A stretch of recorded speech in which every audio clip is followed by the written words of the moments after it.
welcome everybody to the Orangeville Police Service, the Orangeville Detachment Board regular meeting. Changed our name. So this is May 21st, and it will call this meeting to order at 5:02. I'd like to do the land acknowledgement at this time. So we would like to acknowledge the treaty lands and territory of the Williams Treaty Nations and the Mississaugas of the Credit First Nation. We also recognize that Dufferin County is the traditional territory of the Wendat and the Haudenosaunee and is home to many Indigenous people today. If you're watching this meeting normally, we certainly have new members here. So we have 3 new members. I'd like to welcome each of you. We've inducted you already, so congratulations, and certainly glad that you're part of our board moving forward. So we will move on to number 8. Chair Taylor, can I just make a quick comment? I just wanted as well to welcome everybody to the board, and I wanted to do just a quick recognition that a former member, Mr. Craker, is no longer on this board. He had served as a member of this board for, I think, probably 10 or 12 years.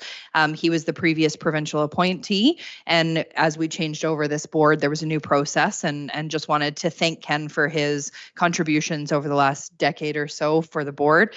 He sat as chair of the board previously as well, and most recently was a member of the board. So again, Ken, thanks for all that you did over the last decade or so. The board and the community is very grateful, and we wish you all the best. Very classy. Thank you for doing that. I totally missed that piece. So thank you, Ken. I agree. Okay, so that brings us on to, there's no presentations at this time. The in-camera session that we just had, there was a list of new items that were on there, and they are on the agenda for everyone to see. There was an insurance update. We spoke to the Headwaters Hospital, a community safety policing grant.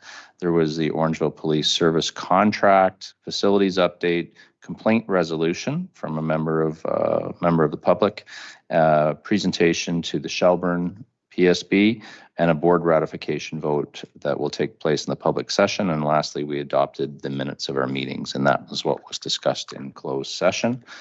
So moving forward, we have item 10, which is the items for discussions and reports. So item 10.1 is the OPP 2024 first quarter review. I have shared this with council members as well. And is the inspector on board? Yes, he is. I am. Sorry, Mr. Taylor. It doesn't look like my camera's working, so I'll have to restart my computer at some point. Okay, no problem, sir. Are you able to speak to 10.1? Is there any highlights that you wish to share from the report? Yeah, so I'll just go through it as I normally do from sort of start to finish. And certainly if there are any questions from anyone, please do feel free to jump in and ask. So good evening, everyone, or late good afternoon. My pleasure to present to you Orangeville's quarter 1 2024 board report. So in terms of public complaints, we had none in the first quarter across the county. Calls for service billing summary report. Unless there are any specific questions about that, I'll just go on to the next item, which is on the violent property crime and drug crime comparison, looking at the trends from this same time period, or quarter 1 rather, in 2023 compared to 2024. Nothing really sticks out too much. We did see some significant decreases in break and enter, theft over, theft unders, possession of drugs, sexual assaults as well. Our clearance rates just slightly less than where they were in 2023 at the same time and year to date. Looking over at collisions, we did see a very slight increase in property damage collisions, 110 in the first quarter compared to 104 last year. But again, a slight increase in our non-fatal injuries as well. What I would like to say is, effective May 6th, the Dufferin Detachment opened up a collision reporting center.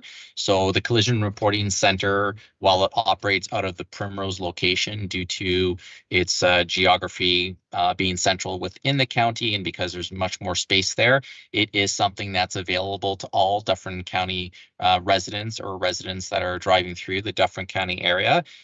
who find themselves into a property damage collision, so that it's a efficient and effective way for them to report it at an alternate location. Having said that, if a member who's involved in a collision wants the police to attend to investigate, we will investigate. So, and we will also investigate if there are grounds to suspect that there is a criminal or traffic offense, or for example, if one of the involved drivers does not have insurance or is suspended or unlicensed. We also will not refer collisions to the collision reporting center if it involves a commercial motor vehicle. So when I look at the traffic file control register, as unfortunately, it turns out the majority of these collisions are preventable and are attributed to the big four causal factors that we look at: people driving aggressively, impaired driving, driving distracted rather, and not properly wearing their seatbelts. There were 36 false alarms in Orangeville during Q1 2024, with some repeated address locations. Looking at our foot patrol hours, we had a total of 112 hours year to date in the town of Orangeville, 123 hours of ride, no trouble with youth occurrences. We had 27 mental health occurrences in the town of Orangeville. The majority were in March. We had 8 in January and 3 in February. We had 11 impaired by alcohol occurrences. We had no impaired by drug occurrences. And we had 2 distracted driving occurrences. During this time period, we had the Easter long weekend seatbelt campaign, and our detachment placed in the top 3 when it came to enforcement productivity compared to the other Central Region detachments. And auxiliary unit, again, very busy out in the community, also doing patrol with our officers in the cruiser, but the majority of time spent either in the community doing community policing events, as well as administration and training. So our detachment was quite busy throughout the first quarter across the county, whether it was doing joint enforcement at Monocliffs Provincial Park on the trails, or helping to raise money for Tim Hortons Special Olympics. We were out across the county doing speaking presentations, helping the community to enhance their safety and security. And we also participated in multiple flag raising ceremonies across Dufferin County to kick off Black History Month. And finally, we participated in the coldest night of the year in the town of Orangeville. So that's wonderful. That is all I have, subject to any questions or concerns that anyone may have as well. So very good. Thank you, Inspector. Any comments or questions from the board? Member McSweeney? Yeah, Mike, I'm just curious about your view on the success of Coffee with a Cop.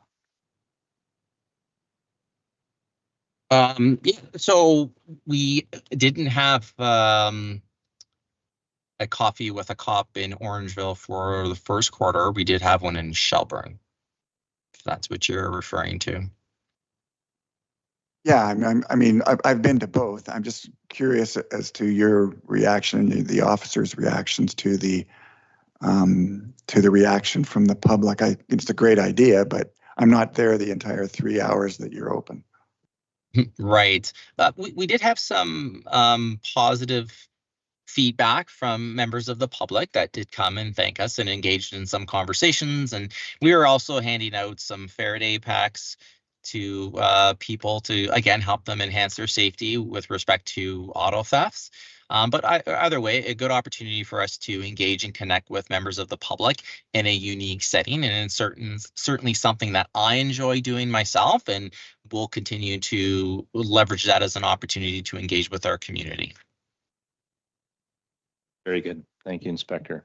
Just for our new board members, there's a whole litany of stats in there, and at times the board will discuss certain things like why is XYZ up so much or down so much? What's happened? Was it a push? That sort of thing. So if you had specific questions as you get more used to the documentation and whatnot, feel free to dive into that database, and we certainly can follow up on that as we go forward.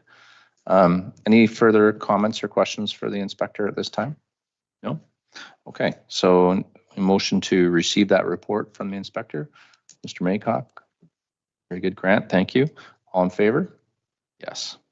Excellent. Thank you, Inspector. You're not quite off the hot seat yet. We're going to move No on problem. to item 10.2, which is the 2023-2025 Dufferin Detachment Action Plan. And the action plan is really what your detachment is going to focus on, and just some highlights that I saw. And these were all things that the board worked with you on and your predecessors throughout the previous term, and they really dictate where we're going to go. And some of the highlights for me was mental health. Obviously, we've already talked about that a little bit in this session. Vehicle safety, education of youth, Project Lifesaver, which is for people who potentially have Alzheimer's or autism and may need that extra help through Project Lifesaver.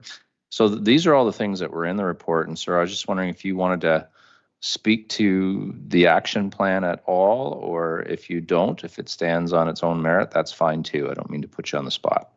No, thank you for the opportunity. Well, I'm certainly proud to present the 2023-2025 action plan, and my apologies that it did take some time to get this released publicly, but I'm certainly happy to share it all with our communities across Dufferin County. So once again, our three commitments are related to crime, roadway, waterway, and trail safety and community well-being. So fairly consistent with the last action plan that would have been drafted from 2020 to 2022. And subject to any other questions that anybody may have on the call with respect to any of the commitments, certainly with crime, our work with our community partners to address intimate partner violence is certainly a priority for the detachment in responding to victims of crime, providing that victim-centric lens to everything that we do, addressing recidivism and repeat offenders with respect to bail violations, reducing obviously illicit drug activity in our communities, and addressing multi-jurisdictional violent crimes, including auto thefts and frauds. Roadways, waterways, and trails, again, focusing on the big four causal factors of motor vehicle collisions 24/7, 365, 7 days a week, but particularly during our provincial traffic safety campaigns. We just wrapped up with Canada Road Safety Week that ended at midnight, just at midnight. And again, Dufferin Detachment proud to announce that thanks to the efforts of our officers, we placed top 3 again with respect to all the detachments in Central Region. So traffic safety is a priority for our officers. And finally, community well-being, to what you had said, Mr. Taylor, with respect to the MCERT program, but also further to really look at innovative ways to connect with our youth and building those positive relationships with young people. As so attendance, maximizing the use of our auxiliary units strategically to go out in the community with our officers to make those connections, and every opportunity we can to make those connections, to talk about community safety well-being, is also an opportunity for us to promote the OPP as an employer of choice. So we're always looking at opportunities for people within Dufferin County who are looking for a challenging and exciting career to look at the OPP as an employer of choice. And Mr. Taylor, as you've mentioned, Project Lifesaver, and looking at protecting vulnerable members across Dufferin County. That's excellent. Just curious before I hand it over to the rest of the board, your time tonight, sir, are you going to spend the majority of the meeting here, or do you need to leave to go to another appointment? I will sit in the meeting. However, I do need to leave to another meeting that begins at 6:30 p.m. So I'll probably have to hop off just before that call. Okay. board members, just as thoughts, while the inspector's here, there is two citizens in the gallery, and they do want to talk with us a little bit about safety and whatnot in Settlers Creek. And I'm trying to make sure that we can get through the agenda and also have them have access to the inspector. I wonder, would we receive this item? And it sort of dovetails with this item. And I'm just trying to be creative here and be respectful of everyone's time. Would I let them come in here after 10.2? And then we go on with our regularly scheduled meeting. Would that be reasonable considering the inspector has to leave? Because if we wait till question period, he'll be gone, right? Okay, so why don't we finish action plan here? Board members, any comments or questions? Yes, Mayor Post. I just wanted to make a comment to the inspector. I was just so pleased to see such a focus on intimate partner violence. For the new members of the board, our detachment board was amongst the first to move forward a motion involving or discussing intimate partner violence, and we forwarded it on to the province and to all the other police services boards about making intimate partner violence a priority for our police service and working with community partners to do so. So, Inspector, I was just so pleased to see such a strong presence of the intimate partner violence within this action plan. So thank you for that and for taking that motion so seriously and really putting your money where your mouth was. So thank you. Thank you, Your Worship, and thank you for your advocacy and your leadership as well, particularly as we work with our local stakeholders and partners in the community to protect the victims of intimate partner violence. Good. Board members, any further comments? Ian, do you want to go ahead? Grant, I'll have you after. The benefit of new board members. So the strategic plan is over the umbrella document, and there's a 2023-2025 strategic plan under the old legislation. This 2023-2025 action plan awaits that strategic plan, and that was, I think, in part, Mike, responsible for the delay. But both of these plans are creatures, technically, of the previous legislation. Under the previous legislation, and both are triennial plans, so they're once every 3 years.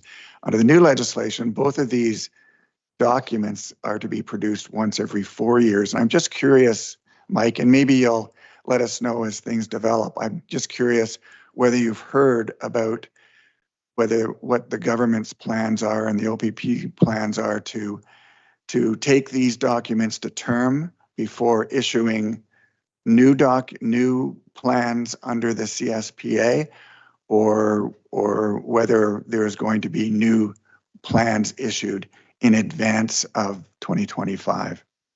Yeah, no, sir. We're going to continue using these documents until the end, and then it'll start again being drafted under the CSPA. That makes sense. Thank you. Very good. Grant?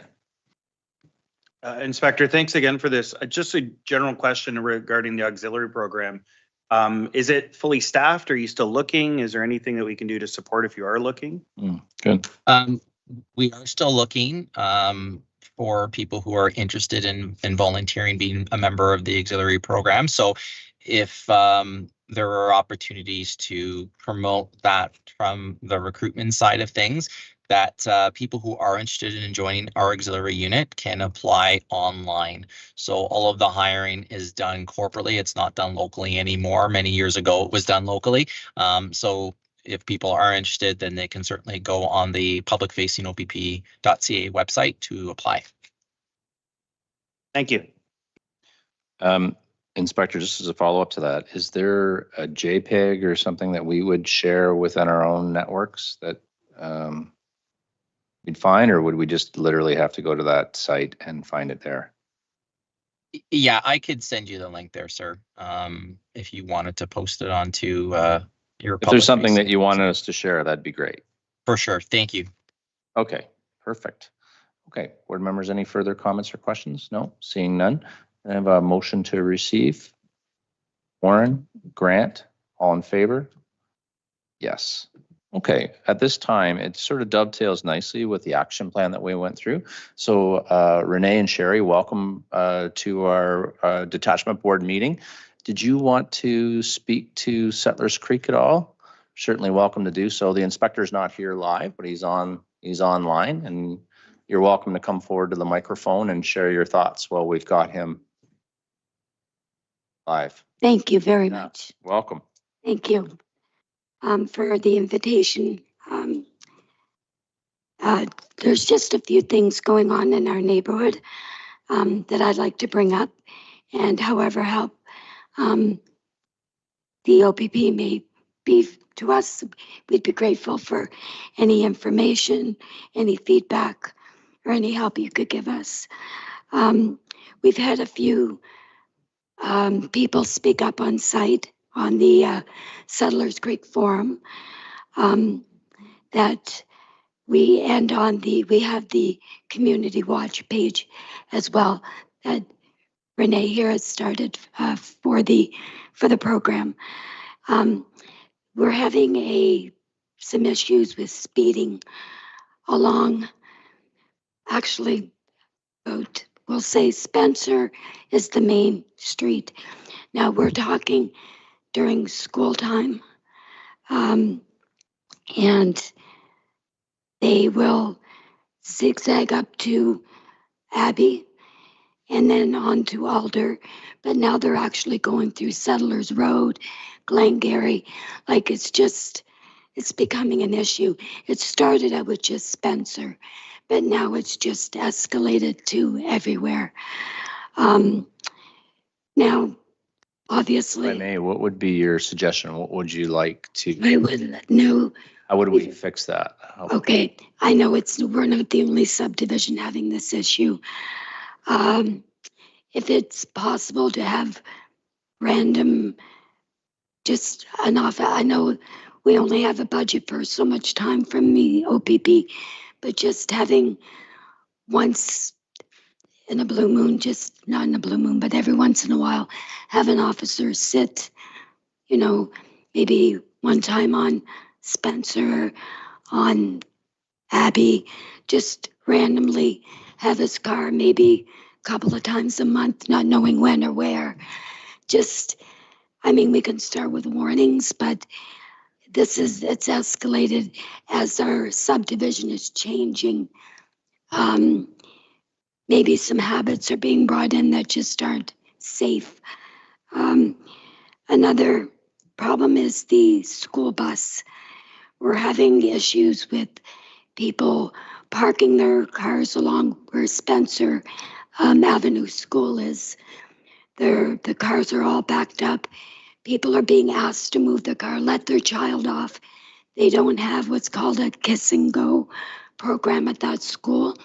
So you have a backlog of cars, and you have people that are just sitting there in their cars, texting, whatnot, after their child is long into the school. I have no small children, but this is what I'm getting from the forums. So this is an issue as well. And children will go to cross the street, and then you'll have your, again, with this speeding traffic. So vandalism is another issue that we're having. A lot of break-ins in cars. Few cars that we all know about that have been stolen. Nothing recently. The last one was in December. But now that the summer's approaching, I remember last summer there was a lot of people's cars their windows being smashed to try to obtain what's inside the car, and just stealing. Is there anything that I've forgotten that you want to bring up? So basically, we're starting a neighborhood watch. Sorry, we're starting a neighborhood watch. It's brand new to us. We're kind of baby stepping through it. It's new. We started a page, and what our hope is, as the community is changing, there's growing pains, but we want to kind of keep a sense of community, and we'd like to be the eyes and the ears of the OPP, of the neighborhood, and just bring an awareness of not spying on your neighbor, but just looking out for what's not in place in the neighborhood. Mm-hmm. And so it's infancy stage. We're just starting it and learning. And I know Sherry's been talking to Constable Fines quite a bit, and we're kind of working in partnership with them and whatever else. Todd, you've been, Vivian Henrik has been a good Yes. sponsor. Getting our brochures printed and whatnot. Those are going to be distributed next week. So we're just trying to do our best to, any concerns, work as a community within a community, and try to, anybody, we have so many new people from the city, just trying to make them feel comfortable if they're having any concerns. And just by starting with these few things, you know.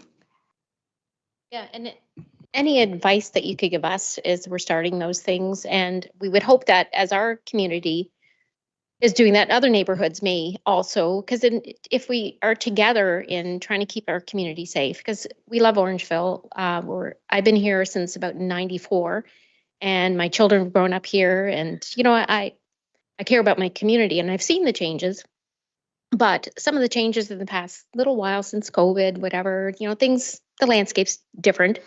So we're trying to just do something to unite the community, and whatever advice or what any advice you can give us to expand on that, or how best to go about that, because it's new to us as well. Very good. Thank you for that. Inspector, did you want to offer any commentary to that? Well, I just want to thank you both. I know that Constable Finance has spoken to me a couple of times about the advocacy that you're doing for this neighborhood watch program. So thank you very much on behalf of the Dufferin Detachment, myself, for your leadership in getting this established. With respect to issues on Spencer, what I can say is that our officers, when they're not responding to calls for service, they are participating in proactive school visits where they're sitting in the school zones. And we just recently actually posted something on social media to that effect. We're doing our best to be out visible in our fully marked vehicles so that people do see us. But if there are certain times of the day and certain locations where speeding is an issue, I would encourage the community to use our online reporting tool, and that's available on the public-facing OPP website. I believe the Orangeville Detachment Board's website has a link to that, so please do it. It's a great way for us to collect analytics and look at trends, and that really will help me with my leadership team and my officers come up with a strategy on putting officers at the right places at the right times. So the other part about the parking on the street, I believe, and Mr. Taylor, correct me if I'm wrong, please, that would probably be something more along the lines of a bylaw matter that our local bylaw team could look at addressing. With respect to the vandalism to cars and motor vehicle thefts, while our officers are on the patrol, whether it's foot patrol, vehicle patrol, soon to be bicycle patrol, they are looking, to your point, for things that are out of place. And certainly thanks to the members of our community that are looking for that activity as well and reporting it through the OPP so that we can enhance our patrols at certain times in certain locations. With respect to people breaking into people's vehicles, I would encourage people not to leave valuables inside their vehicles. We do have our auxiliary officers that participate in Lock It or Lose It campaigns and that are out there in the community talking about the different ways to keep ourselves safe. So please, I would encourage again the community not leave valuables or anything expensive in their vehicles and to lock their vehicles as well.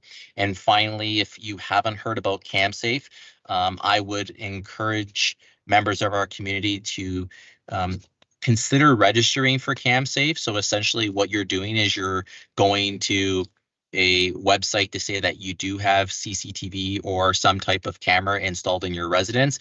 And if there was a crime, the OPP could go to this website and determine that there was a camera, and then we would follow up with the homeowner or the business owner and ask for your permission so that we could use your footage to help solve a crime.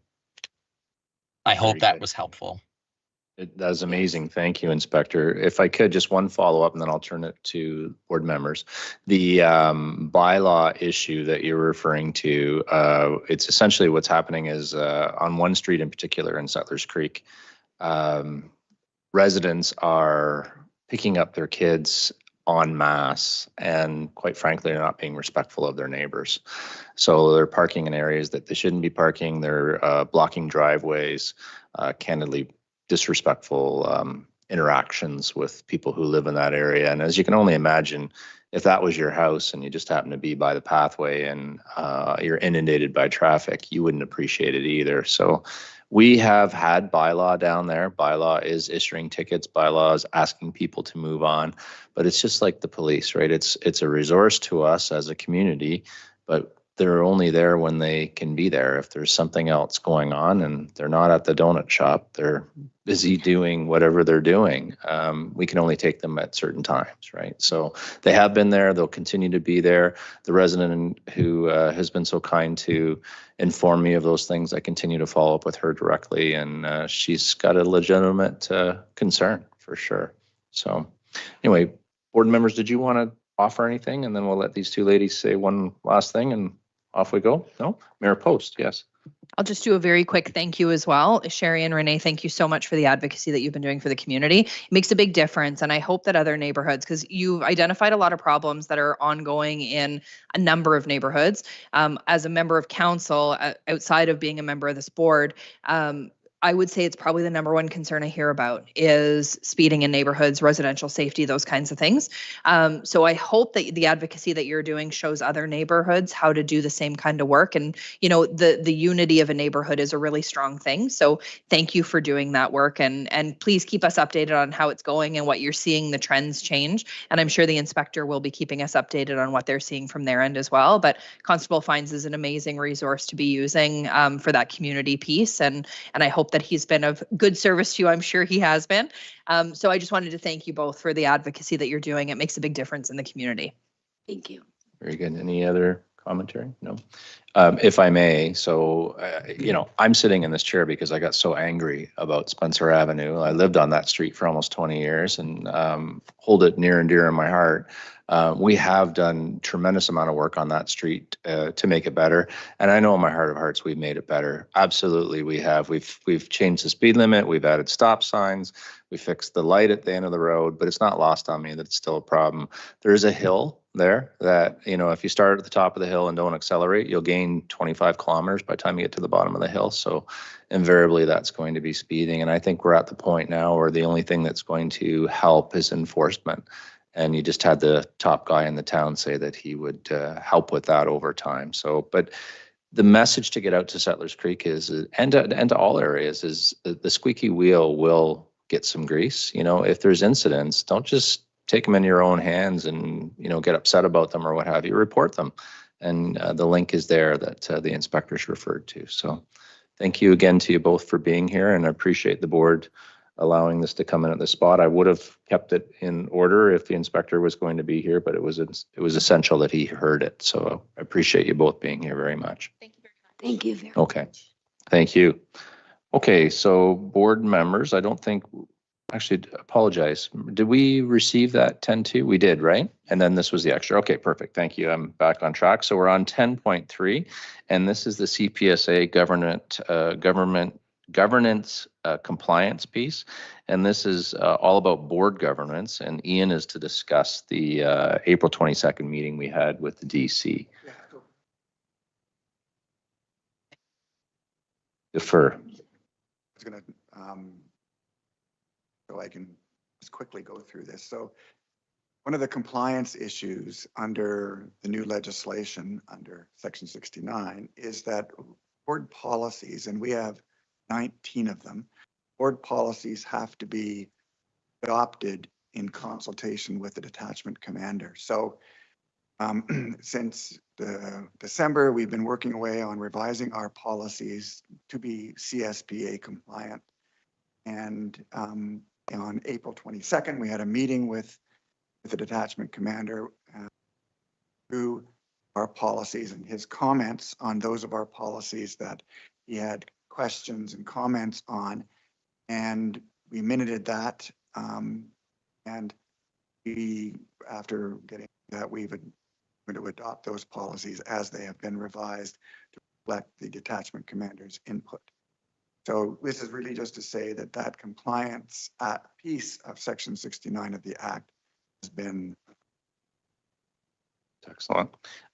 If I could offer commentary here, to our new board members in particular, this is an area where we need your help and expertise. Like it's largely fallen on two people within the board, and that's being Ian and Mary Lou, and the three of you offering your thoughts and chipping in and whatnot. This is where you'll make the difference and really be able to help us push things along. So Ian, I thank you for leading that initiative, and then I'll hand it to board. Any comments or questions?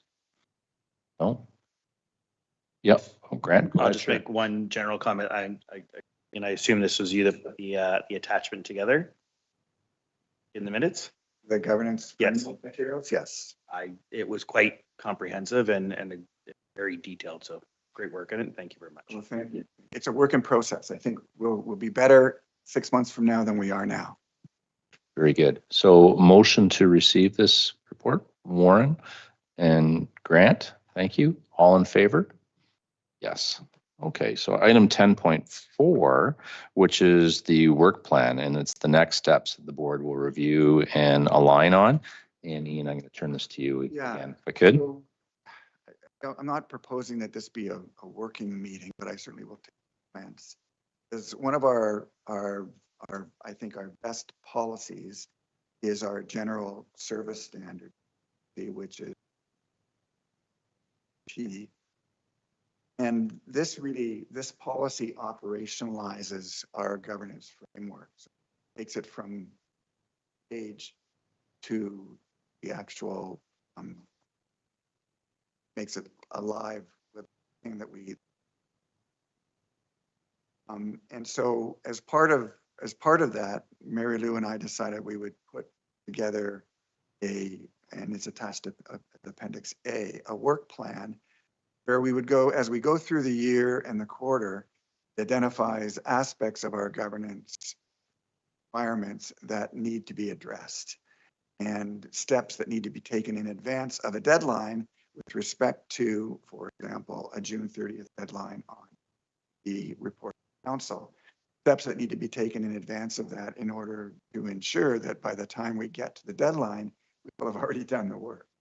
But it's the old adage, if you can have all the best written policies in the world, but if they sit on a shelf, they don't do anybody good. So this was really meant to operationalize.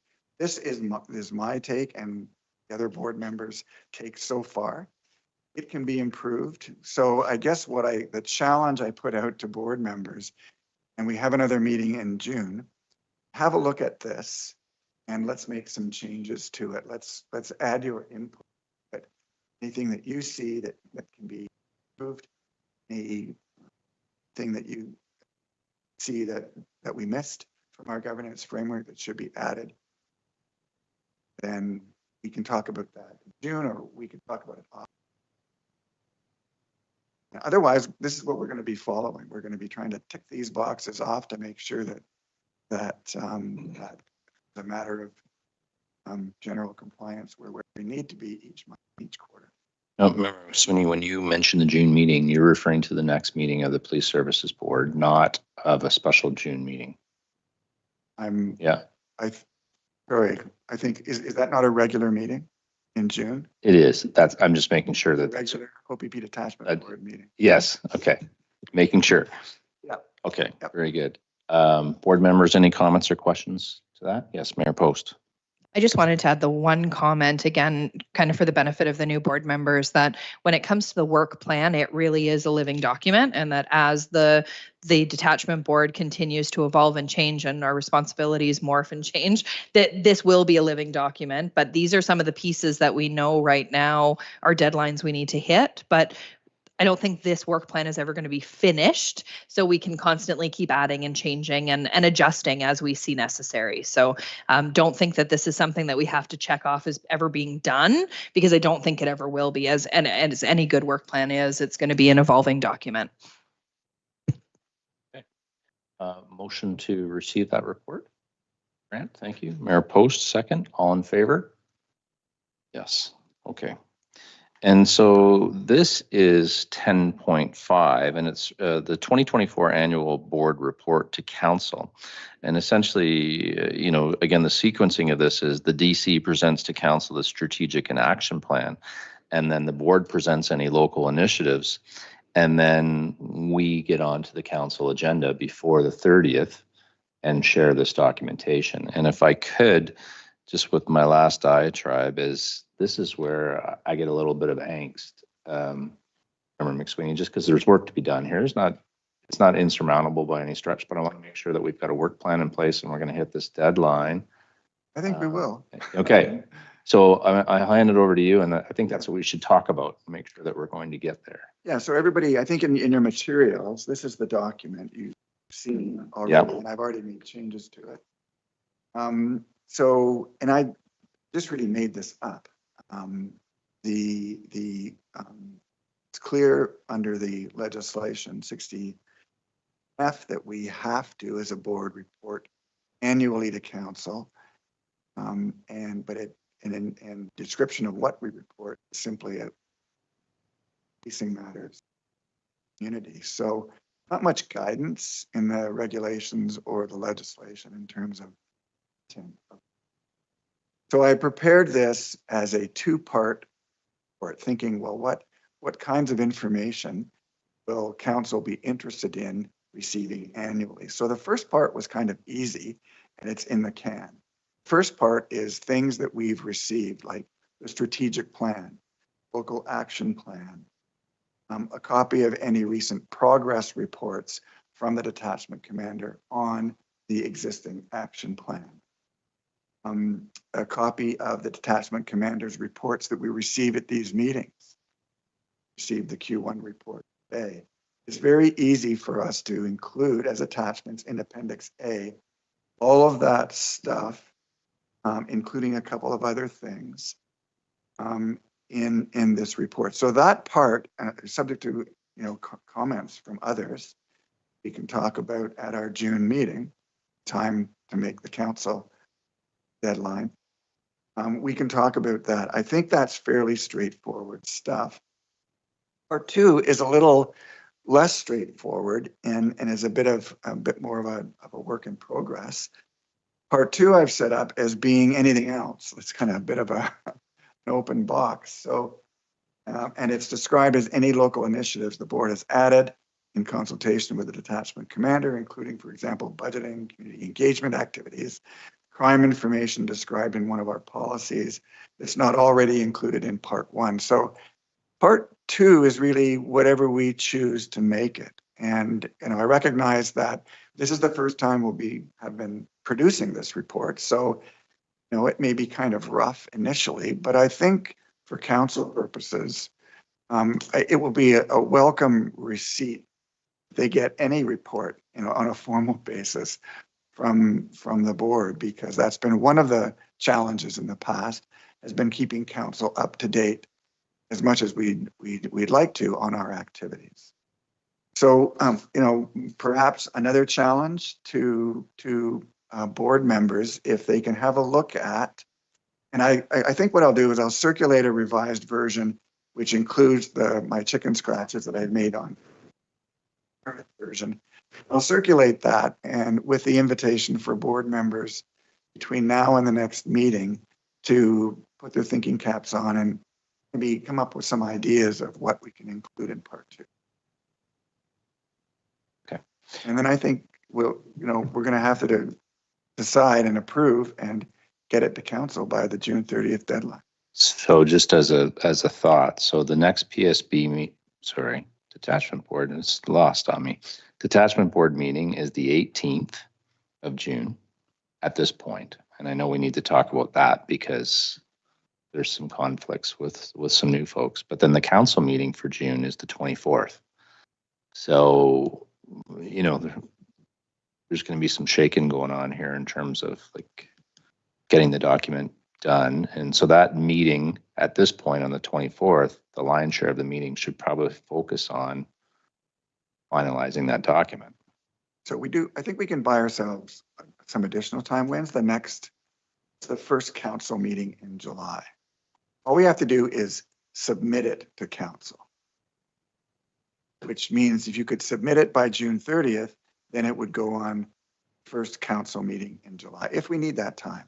Yeah, you could submit it as a read and then present a truncated version of that. Or you could just send it into the clerk on June 30th and speak to it. If council wanted one or more of us to attend and speak to it at its first meeting in July, we could do that. Okay. I'm just trying to buy us the most time possible if we Yeah. need it. I think it'd be best if we, like my opinion, we'll certainly have the debate, but I think it would be best if we had a truncated presentation to council. Like just sending it is probably going to create some acrimony that we don't want. And just to be clear, I agree that we'll present it to council. It's just a question of When? whether we do that. That's great. Yeah. Okay. Whether we do that. Any other thoughts or comments? Grant, you want to?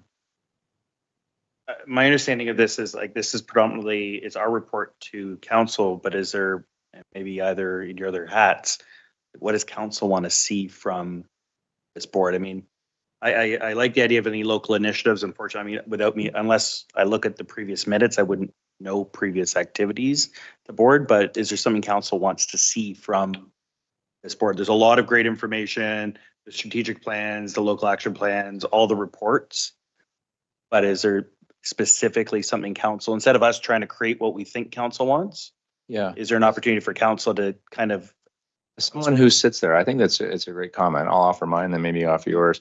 I don't want a deep dive on any group. Like I'm not on the library board. It's certainly a very important board within town. I don't want a deep dive on whatever the things are, but if there was 3 to 5 things you wanted to share and offer me a slide each on those 3 to 5 things, that would be perfect for me personally. And so that's 3 to 5 slides on a PowerPoint presentation. And hopefully there's 3 comments to take away. So, that would be the extent of it for me. And if they went too deep, you're going to lose me because I'm not on that board. I don't need to have all that information. So let the mayor answer your question too, and then we'll go back to you.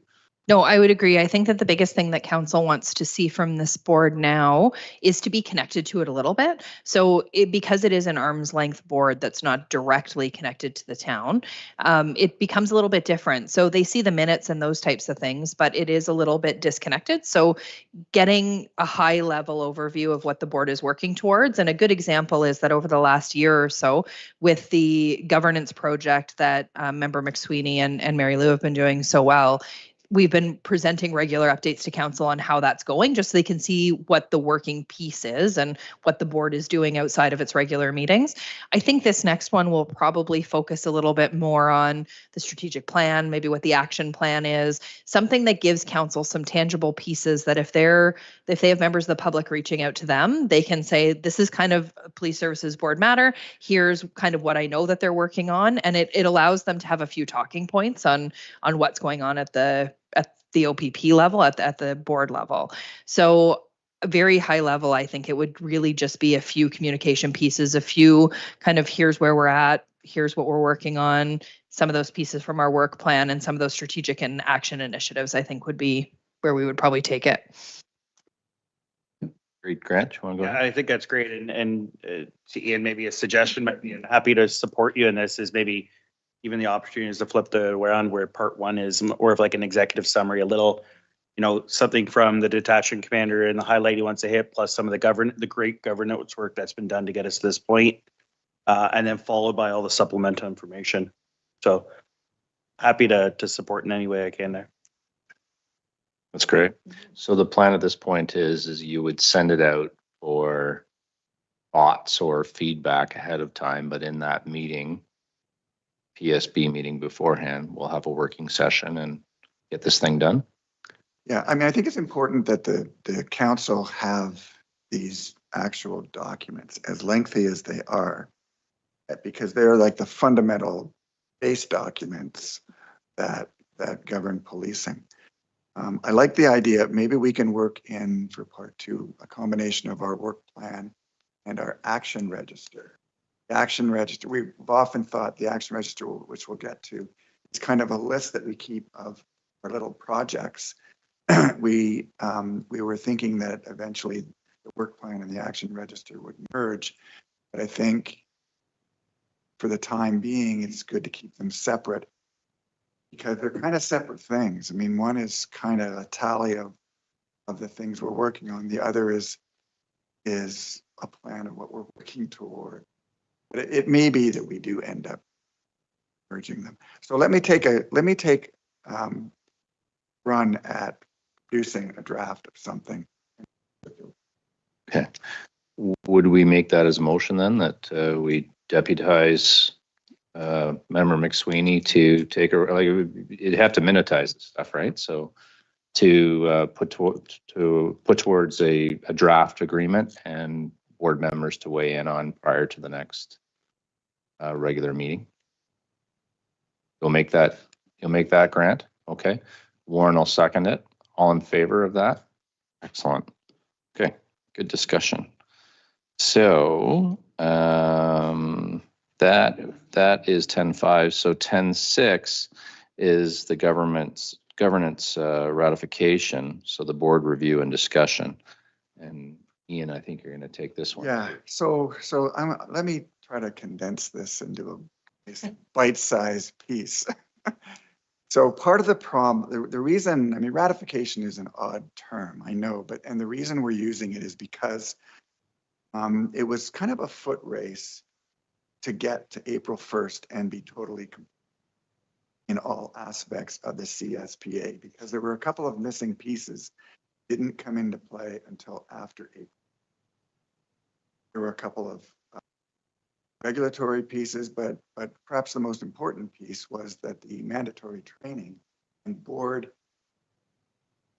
quorum requirements disappeared April 1st because of the way in which the appointments were made and the way in which that regulation 135 consolidated the boards and expanded the community-based appointees and cut off or caused the expiry of all provincial appointees were gone of April 1st. So basically we were the end of March looking at where we were, wanted to keep going on our governance project, looking at where we were and not wanting to put our pens down, knowing that it was very likely that as of April 1st, we wouldn't have a quorum. As of April 1st, we wouldn't be trained. Even the members that did exist wouldn't be functioning because they wouldn't be trained. We decided to do, and if you look at one of the special meeting minutes that we approved in our closed session was the March 22nd special meeting. At that meeting, we decided to approve working drafts of all of our governance stuff and to empower at that meeting, empower us to be able to treat those working drafts as governing us until we were fully trained and did have a board.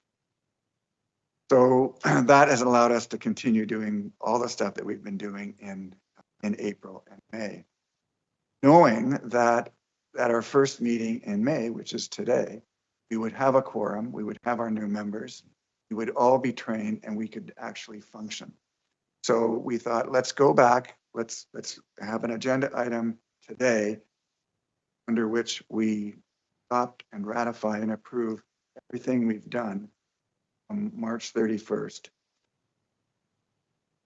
So that's why that's on the agenda in the way it is today.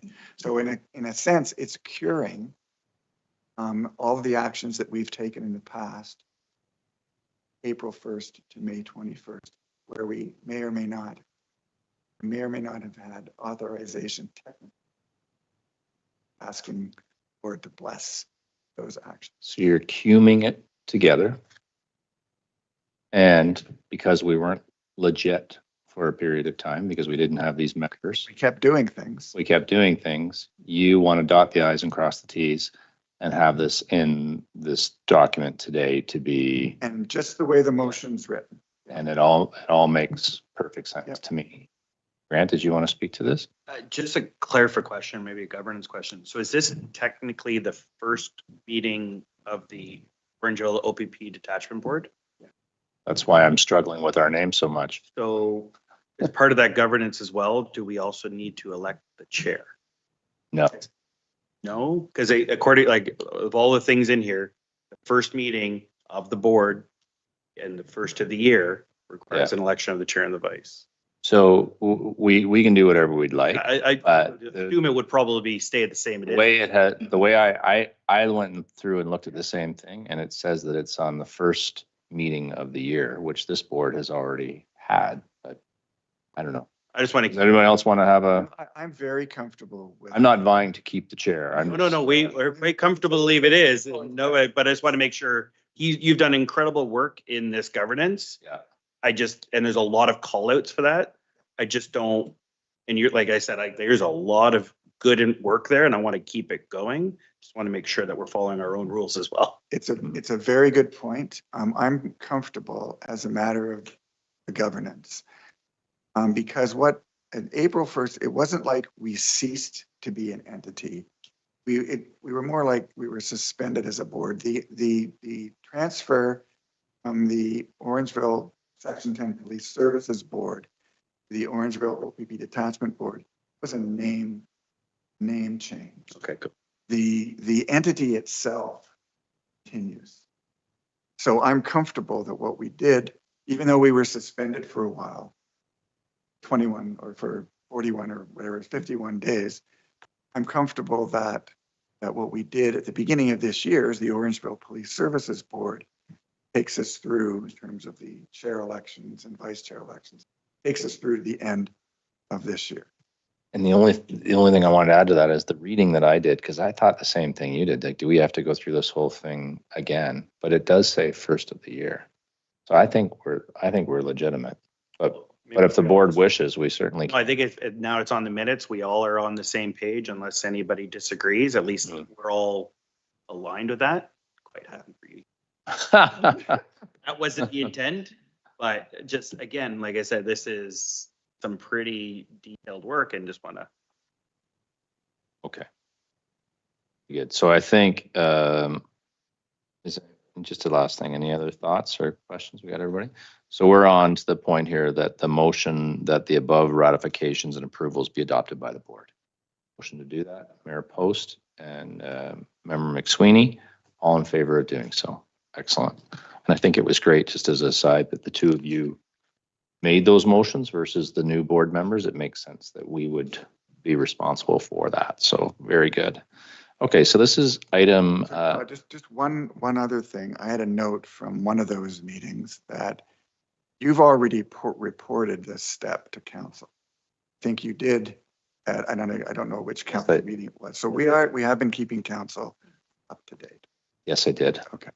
And just as an aside, so members know, it's not painful to me. I'm not suggesting it is, but I'm painfully making sure that I'm updating council as we go. If there's things that would be of interest to them and that I can share, because we can't share everything outside of this board, but I'm trying to over communicate just to make sure that they feel like they're part of the process.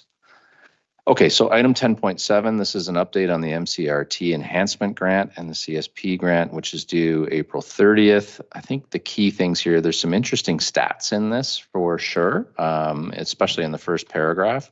The key thing to me here is that Headwaters underspent, and it's a result of the staff budgeted hours. And Mary Lou, did you want to add anything to this? It's an excellent report. I think it stands on its own, but.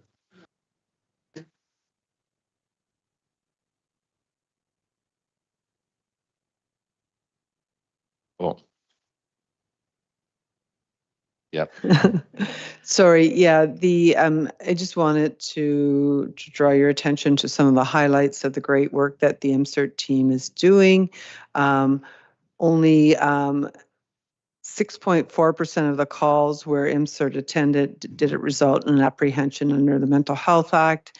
Approximately 80% of persons who were in crises that they interacted with were connected to other community partners. And they also found that there was less repeat of the same persons in crises because of those connections they've made to community partners. So great work by the MCERT team. So great. Okay, board members, any comments or questions? Seeing none, can I have a motion to receive that update? Warren and Grant, second. All in favor? Yes. Okay. Thank you very much for that. This is item 10.8. It's the funding the MCRT, and it's a letter from Mayor Post to the Honorable Michael Kersner. And basically, I think I'm probably best to hand this to you. It's been something that you've led on behalf of all of us. Well. No, for sure. I'm happy to speak to it. At the recent ROMA conference, which is the Rural Ontario Municipal Association's conference, I did speak with the Solicitor General about a few things, one of them being the MCERT enhancement grant. I did speak to him, as mentioned earlier, about how wonderful the MCERT team has been doing and how successful the program has been, and the need to really realign those funds to make sure that the grants are, not ending, that we're not running out of money, that we have certainty in the program. So this was just a letter that he sent in follow up to the delegation that we had with him from the town of Orangeville. So again, he was just happy to speak to me about it, and he's happy to continue to discuss the program and enhancements we can make along the way.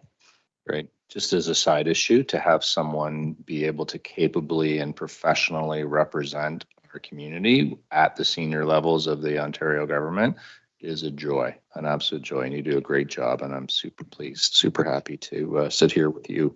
Thank you, Deputy Mayor. Okay, so any questions or comments from the board on that update? Seeing none, can I have a motion to receive that report? Warren? We're starting to fall into a pattern here, right? Warren and Grant, thank you very much, gentlemen. All in favor? Yes, okay. Item 10.9, this is our May meeting service standards. And just for the new group that has joined us, what we've done is we've made a commitment to each other in terms of what inputs are required and when they're required. And if you look through it, there's dates and people assigned to different dates and things. And basically, it feels like if you missed a date, you've missed a relationship, and you've let your teammates down. And it's worked out really well, really well. And why we have to be so early in advance of a meeting is it takes a while to put together the materials, and so we need to be thoughtful for our friend Mary Lou as she's working to try and get things done. And I guess the only thing that I would say that I saw is this is our first eScribe meeting. And it was a little bit of a quagmire sort of getting things going this time. I'm sure we'll get better as we go, but Mary Lou, I wanted to thank you. I know that this one in particular was a lot of work for you, and you had some personal things that you would rather have attended to in terms of holidays and whatnot, but wanted to recognize you and thank you for doing that. Any comments or questions on this? Just if members haven't already, I think the actual appendix attachment is worth a look, the service deadlines that get produced. You'll see exactly as Chair Taylor indicated that we set events pre-meeting and then events post-meeting to make sure that everything happens, and then we start again. So it works very well. With a new published one with new dates and whatnot, and I personally really like it. So any other further comments or questions? No, okay, so a motion to receive 10.9, Mayor Post, Member McSweeney, all in favor? Yes, okay, so 10.10, this is the board members' claims for special remuneration. What essentially happens is to our new members again, outside of regular meetings, what we decided to do was really formalize the process. If you're spending taxpayers' money on anything, you don't just get to claim it. It's approved by your fellow board members, and it's in the public record of when you've done that and why and what, right? So this is why we do it in this way. And basically, if there is a reason for a meeting, you would essentially need to justify that meeting and justify the expense. We're encouraging people to put forward the expense because you've given of your time, and quite frankly, some of the asks in terms of your time versus what you would receive, it can at times be a bit unfair. in my estimation. So you're encouraged to put forward. Don't think that you shouldn't do it, I guess is what I'm getting at. So anyway, this is all out in the open and shared with the public, and everyone will see what you're compensated for. So in this instance, there is special remuneration claims being put forward. And I guess at this time, if there's any further comments or questions, Ian. Yeah, so I just wanted, just for new members, so this is all set out in our policy D3I, which you may or may not have looked at. And so what happens is that if we attend a special meeting, everybody, then normally the Mary Lou, as executive assistant, will prepare the claim and submit it. But where you're attending something outside, like a zone meeting or some other authorized activity, you're responsible for filling out your own claim and then sending it to Mary Lou. So that's how it works mechanically. Okay, very good. Mayor Post. Mary Lou, perhaps could you send the claim form to all the members just so that they can put a copy on their computer too? Perfect, thanks. Very good. Yeah, can we have a motion to receive this report? Mayor Post, Grant, thank you. All in favor? Okay, very good. 1011 is the action register update. And I guess I just had a couple of questions. Thinking about the register update, should we have the council meeting in here as a date and a deliverable was one of my thoughts. And then the other one is did we want to discuss the items in yellow? There was quite a few in there. Or are we just happy to pass on? Yeah. Okay. Okay. Oh, Member McSweeney? I would add the council meeting in to the. Okay. And is the items that are highlighted, did you want to speak to them or were you? No. Okay. It wasn't a request. If you think they're self-explanatory, that's great. Yeah, well, I'm happy to take questions on them, but okay. I didn't want to have. Okay, very good. That's all I had. Board members, any comments or questions on item 10.10? Sorry, can you just clarify the highlighted? Member McSweeney, do you want? Okay. I highlighted the ones in yellow because those are the most recent updates since our last meeting. So just so that they stood out for you. That's the only reason they're highlighted. Very good. Perfect, thanks. Okay, motion to receive this item. Warren, Grant, all in favor? Yes. And item 1012 is the CPSA governor compliance, the mandatory training module.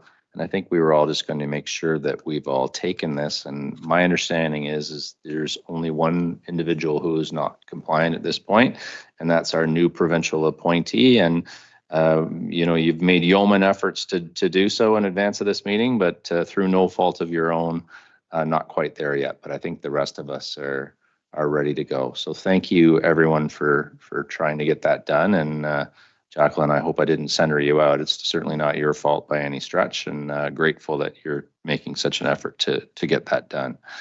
I don't know, is that just an inform, or do we need to receive? I think that's fine, eh?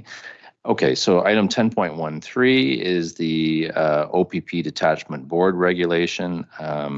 So I guess Member McSweeney, do you want to speak to the particulars of the composition of the OPP detachment? Yeah, so this is just a catch up and I guess a receive, but yeah, one of the final pieces to fall into place was the consolidation and other provisions of this regulation in connection with OPP detachment boards. So about a year ago, the government announced that there was going to be a consolidation of OPP boards throughout Ontario, and it took consultations from various municipalities and boards, and then went to work on a regulation to reflect the downsizing of the number of boards that would be in place. And also in the regulation, if you look at it, and really all I want to encourage you to do is just look at it. It's an interesting regulation. It has a couple of things in it that relate to, first of all, there's an opt-out. So two municipalities were allowed to opt out of having an OPP detachment board for various reasons, including Caledon. There's a provision dealing with the term of office of OPP detachment board members. And then there's a section on the remuneration of provincial appointees. But the guts of it is in a table, and there's a lot of information in this table. It basically goes through all the catchment areas, all the municipalities where the OPP operates, and describes the board and describes how the board was consolidated and how many members are associated with that new board. So this is kind of the Bible, I guess, of information that has resulted from that consolidation. So if anyone ever has any questions about what's going on in Penetanguishene or whatever, how many people are on their boards, and what's the component between council appointees and provincial appointees, that's all contained in the regulation. So it's a resource. Very good. Warren, do you anticipate asking questions about Penetanguishene? I would doubt it. Yeah. Detailed answers if you do. No, it's excellent. Okay, any questions or comments from Member McSweeney? No, seeing none. Motion to receive this item. Warren and Mayor Post, all in favor? Yes. Okay, and then this, board members, throughout our time, we do have an opportunity to present to other bodies. And there was 2 presentations, and it just so happens that both of them were done by Member McSweeney, so we've included them here for people to be able to see. He presented to council earlier this year, was very well received, very well done. And then the Zone 3 presentation as well, which certainly new board members are welcome to join and attend the Zone 3 meetings, but Member McSweeney represented us and made the presentation that's in your document. Do you want to speak at all to that, or is that yeah? Okay. Zone 3, like we are a member of Zone 5. Zone 3 contains a different group of OPP detachment boards, but they had invited someone from the Orangeville detachment board to go and speak to them about compliance under the new CSPA. So that's why I went. I produced a deck that I presented to them in March, and it was an eye-opener for me in terms of the varying degrees of readiness that other boards were looking at in terms of compliance. I think it was well received. I expect that a lot of boards are going to passively go on each other's websites to get the information they need to try to put together their own governance package. But as I've said everywhere, and I said at the Zone 3 meeting, happy to take comments, happy to provide information or documents to any board, Zone 3 or Zone 5 or anywhere about what we've done. It's great. It's great that we share our knowledge, and certainly, again, our new board members are welcome to do those things as well. Any comments or questions just on these 2 items? No, seeing none. Motion to receive that report. Warren, all in favor? Thank you, everyone. 10:15, I'll be quick here. This is the false alarm report. So the history behind this, new board members, is we determined very quickly that we had a high number of repeat offenders on false alarms. As an example, there was a large retail store here in town that was a frequent offender. And why it was important to all of us is we were working on our contract with the OPP, and the OPP contract is decided based on calls to service. So an alarm is a call to service. And if you're having false alarms and you're having 10 false alarms, which, I'm exaggerating, but certainly there was 4 or 5 to the same entity, it started to become a problem. And we thought, why do we want to have that? The taxpayers shouldn't have to do that. So with the help of Mary Lou, we started to track these. We reviewed them in great details, looked to see who the repeat offenders were. We created a process in place where bylaw would follow up with those offenders. And we even looked at charging the offenders. And where we are now is that we review them, we look for patterns. It's just, it's become more of a formality than the bigger thing that it was previously. But I still like to look through and see. And I think my observation now would be is this list is getting much smaller. Like it's quite a truncated list, and it used to be fairly extensive. And the repeat offenders, which is the most important thing, you know. So if Warren's Garage lit up and had a false alarm, I don't think that's a big deal. But if Warren's Garage is having 3 or 4 of these things, that's a big deal, and we should be looking at that. But I think both things are good. The list is small and the repeat offenders are low, and that would be my observation. Anyone want to comment on this item? Yeah, go ahead, Grant.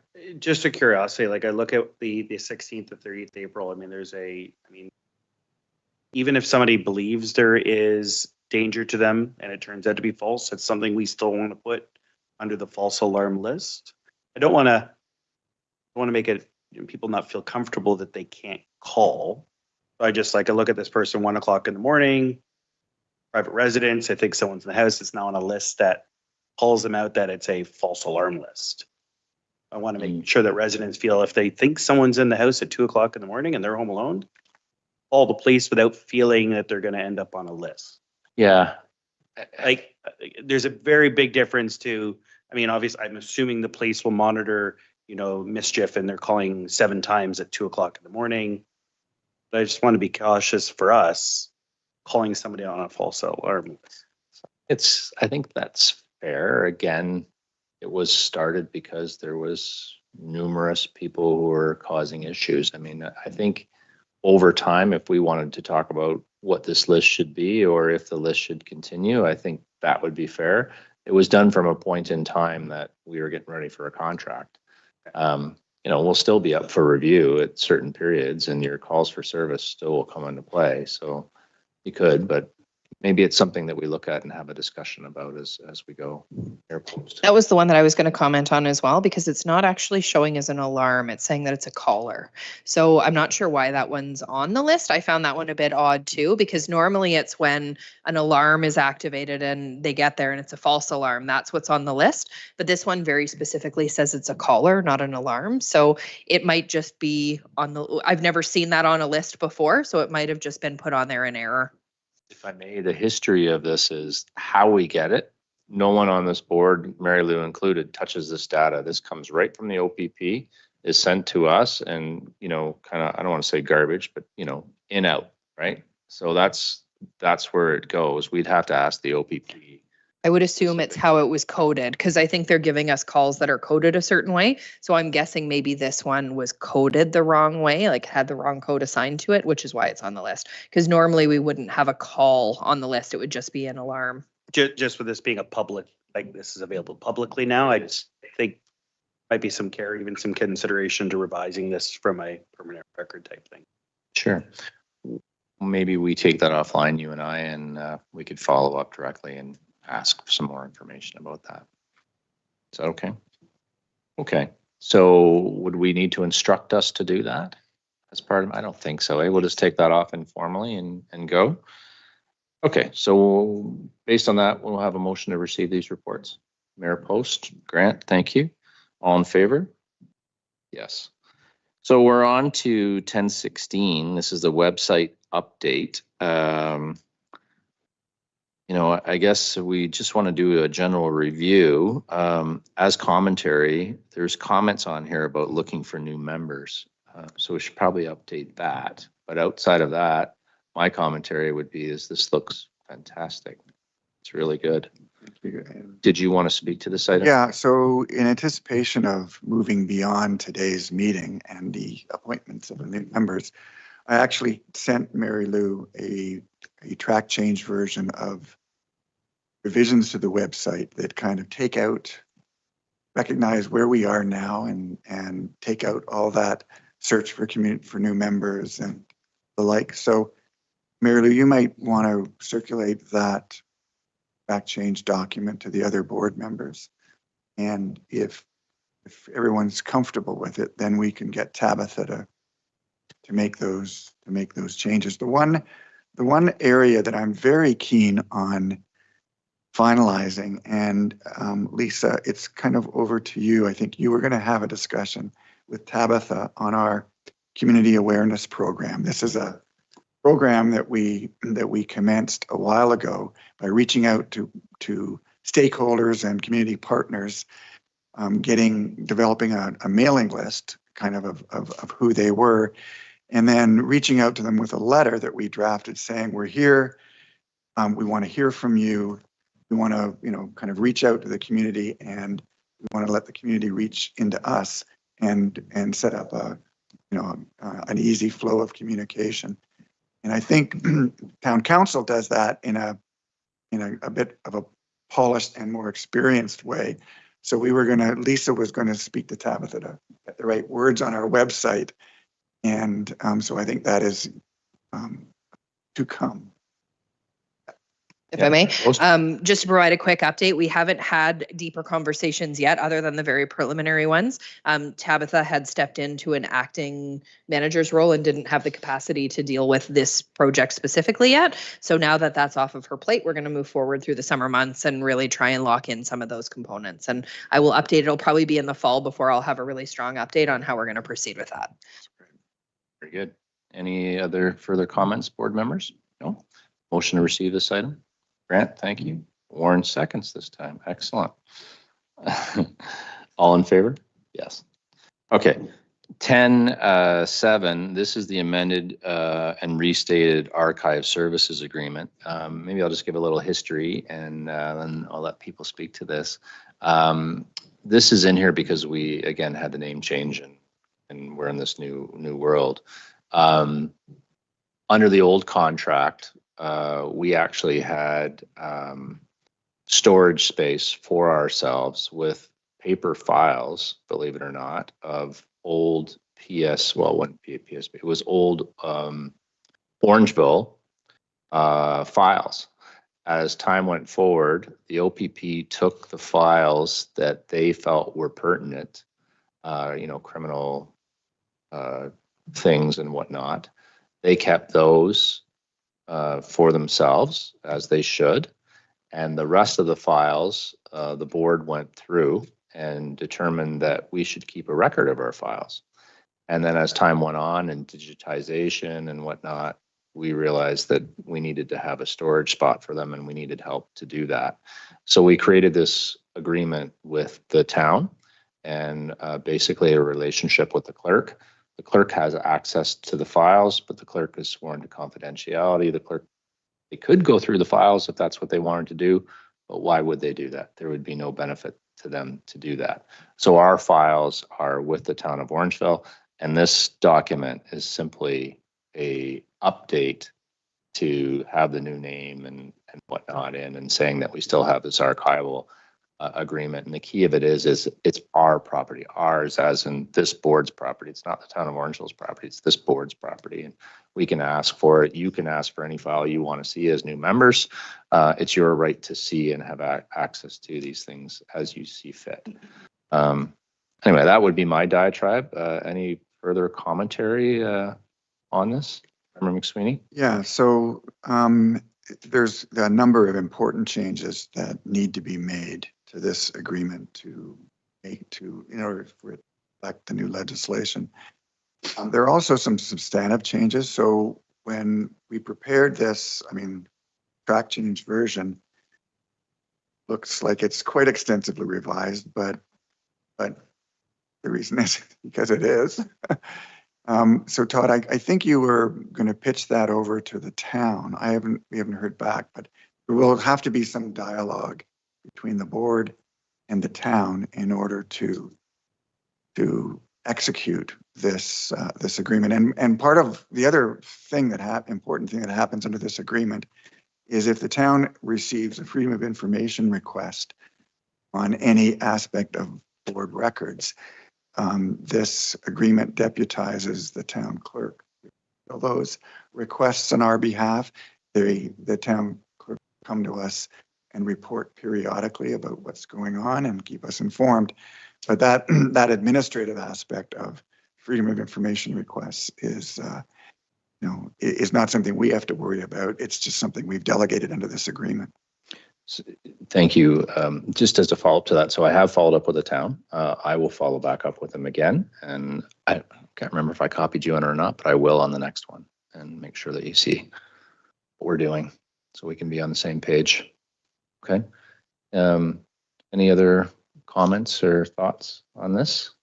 No questions? Okay. Motion to receive item 10 point, eyes are starting to go here, 17. Thank you. Grant, Mayor Post, thank you.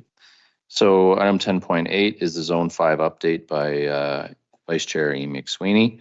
Ian, I'll turn it to you for Zone 5. Yeah, so the province is divided into zones under the OAPSB bylaws, and we are in Zone 5. The next Zone 5 meeting, I'm Vice Chair of the Zone 5 Executive as well. The next Zone 5 meeting is on June 19th in Guelph. They like to have, Guelph loves to hold them because Guelph has a new facility. It's quite an impressive spot. But I think they do offer a combination. They offer a hybrid attendance format. So you can either go in person or virtually, and all board members are invited always. It's a great opportunity to meet other board members and talk about common issues. There's always a component at the head of these meetings that deals with it's called the All Chiefs component. So, and then we go off into the board agenda separately. So, so I just wanted to mention the next meeting is on June 5th, and then they produce minutes, and we receive the minutes here. So, in anticipation of boards being in a fair bit of disarray after April 1st, and we were lucky. Like we were kind of together, but for a lot of boards, they had no quorum, they had no appointees, they had no. I mean, a lot of their movers and shakers on their boards were provincial appointees whose term automatically expired April 1. So I think when I reached out to the Zone 5 executive and kind of gave them a little bit of a summary of to encourage them on, looking at what Orangeville had done and communicating that information along, which I think they did. And also, I tried to open up this board insurance issue a bit for them. So I didn't get any feedback on any of that, not surprising because, those boards are not really up and at 'em until they have meetings. So we'll see, we'll get an update on June 19th. I expect that most of them will have organized themselves by then. And then we'll report. Very good. Comments or questions, Grant? Will you be able to share the details of the meeting for those who are trying to attend? 100%. I normally report on the meeting in the next Orangeville board meeting that we have. And then as soon as minutes are available from the Zone 5 meeting, I make sure that those are circulated as well. Location, time, like because it's open to all members of all, correct? Yes. So if I want to attend? If you want to attend, I can send you the details. Yeah, you said. Yeah, sorry. We had to London that day, so I Yep. have a chance. I can send you those. Thanks. Very good. And just as a follow-up to 10.17, I did follow up and you were copied on that initially, Vice Chair. Okay. We all good here? Any further comments or questions? Seeing none, motion to receive this document. Warren, thank you. Mayor Post, thank you. All in favor? Yes. Okay, and 10.19, we have a joint meeting on a fairly consistent basis with the rest of Dufferin County. And in that meeting, anyone from any of the boards is welcome to attend. As a matter of fact, council members are welcome to attend if that's what they wanted to do. They're all welcome to hear. The board members participate, and there's an agenda, and we would all align into what that agenda would be. Like, in other words, hey, what do you think should be covered? What's your thoughts? What are the key issues? And then that documentation is sent out, guest speakers are made, and we rotate that around. So Orangeville will host one, and then it works through the 6 to 8. Well, I guess it's 4 it's 4 boards now. Four- So it four was, boards, yeah. So it'll happen more frequently, but typically meet sort of 3-ish times a year would be my estimate. And it's a good exchange, and it allows the detachment commander to hear from everybody all at once. And so in the last meeting, I think Mayor Post, actually, you were there with Vice Chair McSweeney, if my notes. Did one of you two want to share any of the commentary, or is it just explanatory based on what was there? Anybody on the spot? I would say that the board minutes are pretty self-explanatory. What happened? There was a presentation by by Andrew Fines and Terry Ann that were there, which was great. I think it was really well received. And the rest of, I mean, everything else that's in the minutes is pretty standard and straightforward. I did speak to our resolution about intimate partner violence, and that piece was adopted by the joint board, which was really great to see. And it got sent to all of those boards as well individually. So I think a lot of them were ratifying the same motion. Okay, very good. Do you want to say something else? Just structurally, so this is not an entity, it's a joint meeting of, but it's now 4 boards. So that's the way the minutes are reflected. That's the way, it's not an entity of itself. It's just It's a group of friends. It's a group of like-minded entities that Yes. have a community of interest in OPP detachment policing. Very good. Okay, Yeah. motion to receive that report. Warren and Grant, thank you. All in favor? Yes, we're getting close. Community Awareness Initiative. And so there's I this already one. spoke to that one Yeah. a little earlier. Okay. So we think we're fine. We'll cover that. We can skip 10:20 at this point, I guess. Okay, thank you. So number 11 is the adoption of the minutes of the previous meeting. And I think that should probably be, Mayor Post and Member McSweeney. Are you okay seconding that? Yes. All in favor of the adoption of the previous minutes? Yes. Thank you very much, everyone. It's unanimous. And then correspondence. We certainly have letters here for support of the intimate partner violence and gender-based violence from the Amherst Police Board, the Joint Dufferin County Section 10 Police Board, and then the Council for the Village of Burkes Falls. Any comments or questions on these letters? No, seeing none. Motion to receive this information. Mayor Post, Warren, thank you. All in favor? Yes. And question period, we've already sort of had our little question period, so we'll skip over that. Any new business from members at this time? No, seeing none. We move to 15, which is the date of the next meeting, and we currently have our next meeting scheduled for June 18th. I understand there is conflicts. There should be conflicts because, we have new board members. I think talking this through a little bit, it would be great if we could all attend again. Like, we've waited a while for your arrival, and I would prefer that we went forward as a group as opposed to not being able to have folks. So maybe what we do is get our Rolodexes out here and just have a quick discussion about when we could do this. And if I may, my last piece would be it would be great to get that meeting done in June so that we could meet the deadline of council and have it done. And one last thought, the earlier you do it, the more runway we have to get it done. Like if we meet the 29th, not so great because you don't have a lot of time to get something in, right? So Mayor Post, did you want to kick it off?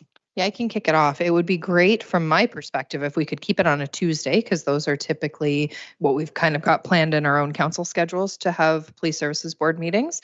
I would be fine either the 11th of June or the 25th, which is the week before or the week after the 18th. I think either one of those could work for me personally, and I'd open it up to the board to see their thoughts. Say the 11th or the 25th. Yeah.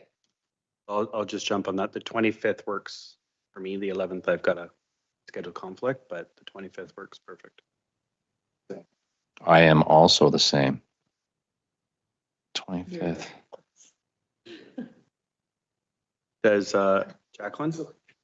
Yep, I'm okay on both dates. The 11th I would possibly be virtual. The 25th, it looks like I'm in Orangeville that day, so.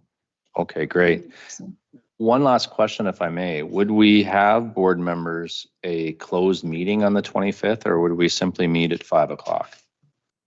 Because the main thrust of this is that we're trying to make it about one thing, right?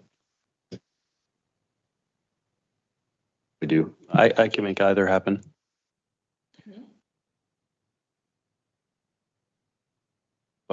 would we just have an open meeting with the sole purpose being to whip through this? I do. We schedule, we'll have other items. I think it should just be a regular meeting focusing, and I think we'll have lots of time to deal with that as the main event. Okay. So right now we've got the 25th at 4 p.m. is what we would do. Good. Jacqueline, you're good with that? I am. Okay. Thank you. Excellent. So, yes, Mayor Post. Mary Lou, could you send up an updated calendar invite to everybody for the 25th at 4 o'clock? That would be great. Thank you. And for fun, I loved watching the old council meetings, and Warren, you were always the guy. It's your time to shine. You'd like to make a motion to adjourn? Excellent. So exciting. Could I have a seconder to that? Grant. All in favor of adjourning? Thank you, everyone. Good meeting. Thanks, Jacqueline. We'll see you soon. Yep, I bye, I would Jacqueline. be better.